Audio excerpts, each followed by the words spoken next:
Muito obrigado, Sra. Presidente, Senhoras e Senhores Deputados. Em nome do Grupo Parlamentar do PSD, dar as boas-vindas e cumprimentar a doutora Rita Sá Machado, assim como a sua equipa da Direção-Geral de Saúde. Muito brevemente, em relação a este tema da mortalidade fetal infantil e abaixo de 5 anos, assim como a mortalidade materna, estes são indicadores que são muitas vezes reconhecidos em todo o mundo como um reflexo da qualidade dos serviços de saúde, do acesso aos serviços de saúde, e é por isso mesmo que também aqui nós hoje, nesta oportunidade que estamos na Casa da Democracia e depois de cumprir os 50 anos da democracia, relevar mais uma vez que foi um caminho muito longo ao longo destas 5 décadas que a saúde em Portugal teve, que tiveram a participação dos vários partidos políticos e, portanto, isto apesar de ser matéria política, não é matéria partidária. Eu queria só destacar isso porque, de facto, nós sabemos que ao longo destes 5 anos, quer em matéria de infraestruturas no país todo, quer em matéria de inovação tecnológica, quer em matéria também de recursos humanos, com um aumento de 5 vezes o número de médicos, de 4 vezes o número de enfermeiros, ou seja, tudo isto são fatores que, paralelamente às políticas públicas que os governos implementaram, decorrem e estão na origem desta comparação que é brutalmente positiva de que Portugal tinha os piores indicadores nestas mortalidades em 1974 e que,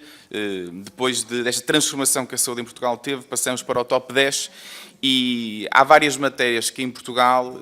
apesar de nós estarmos nos melhores do mundo, temos sempre um sobressalto cívico, político, quando esses valores baixam um bocadinho ou pioram um bocadinho, e eu acho que isso é positivo, creio que é muito bom que nós não adormeçamos à sombra dos bons resultados e que procuremos entender porque é que eles, a certa altura, podem ou não, eventualmente, piorar. E, portanto, dizer que é com alguma naturalidade que nós, com estes dados recentemente tornados públicos do Instituto Nacional de Estatística e da Entidade Reguladora da Saúde, que os partidos se preocupassem em perceber o que é que poderia estar na origem do aumento percentual de algum destes indicadores, uns mais relevantes, outros menos relevantes. Eu recordo, também já aqui foi referido, do aumento de 80% em Lisboa e Vale do Tejo, e, portanto, há aqui alguns indicadores mais ou menos preocupantes, mas foi com esse intuito que nós, na Comissão de Saúde, chamamos, e os partidos requereram e aprovaram a vinda de algumas entidades, que, apesar de nós também ouvirmos publicamente na comunicação social algumas perspectivas de especialistas, designadamente dos diretores da obstetrícia do Hospital São João e do Hospital Santa Maria, que têm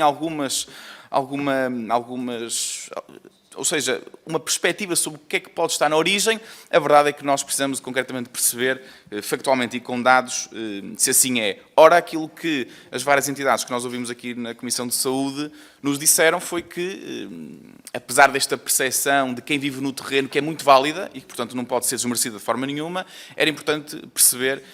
com dados em concretos, e isso foi transversalmente considerado, que a Direção-Geral de Saúde seria a entidade por excelência que poderia dar conhecimento destes dados com mais precisão. E, portanto,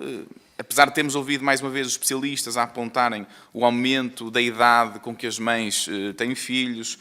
mesmo a questão das gravidezes mal acompanhadas, que podem ou não vir de cidadãs estrangeiras ao nosso país, enfim, todo um conjunto de noções que agora, neste relatório que a DGS apresenta, fica muito mais clarificado, sistematizado, e também dar os parabéns, porque de facto é um instrumento muito importante para nós, mas também para o Governo, porque tem aqui um conjunto de recomendações que estão sustentadas em dados, e penso que isso é basilar naquilo que é as políticas públicas de saúde que este Governo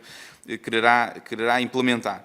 Entretanto, nós temos aqui, e é uma dúvida, porque temos um relatório que reporta de 2017 a 2021,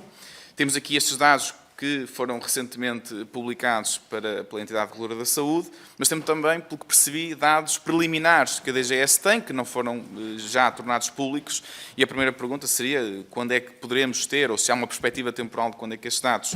possam ser tornados públicos, porque me parece que será mais pertinente fazer uma comparação destes últimos anos sobre estes dois relatórios. Também não me pareceu, das declarações da Sra. Presidente, da Sra. Diretora-Geral de Saúde,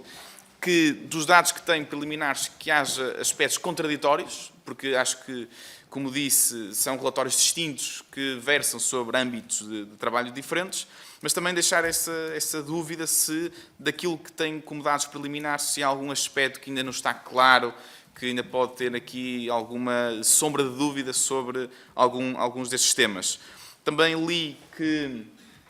uma das recomendações da Direção-Geral de Saúde em relação à questão da mortalidade materna, que compara as mulheres portuguesas com as mulheres estrangeiras ser superior,